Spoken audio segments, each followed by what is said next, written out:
Hey, I'm Damien from World Tree. I'm going to review episode 2 of Chainsaw Man.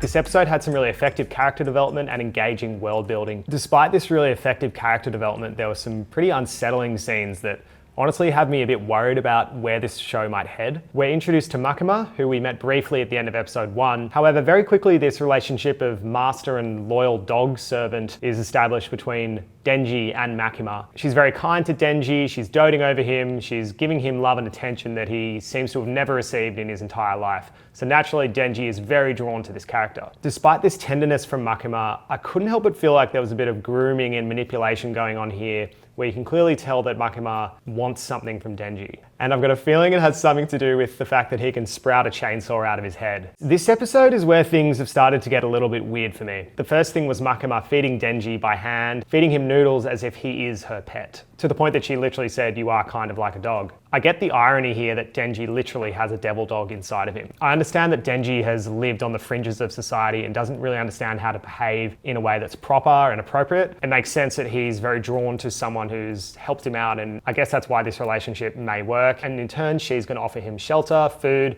and a purpose. But it still feels unsettling to see main characters behave in this way. So we're brought to Tokyo, to the Devil Hunter HQ. Makima is explaining to Denji how the whole system works, what his job's going to be. However, because Denji is so head over heels, he doesn't really appear to be listening. I thought this was some effective exposition because it basically means that Makima is just talking to the audience because Denji isn't listening. You've really got a good sense of more of those character flaws that Denji has.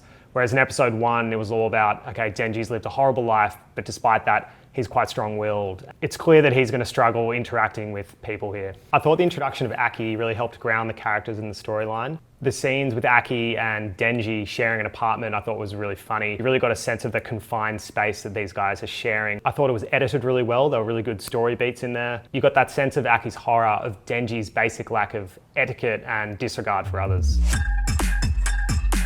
Overall, this episode was weird, but I really enjoyed it. If you enjoyed the video, like, subscribe, comment down below.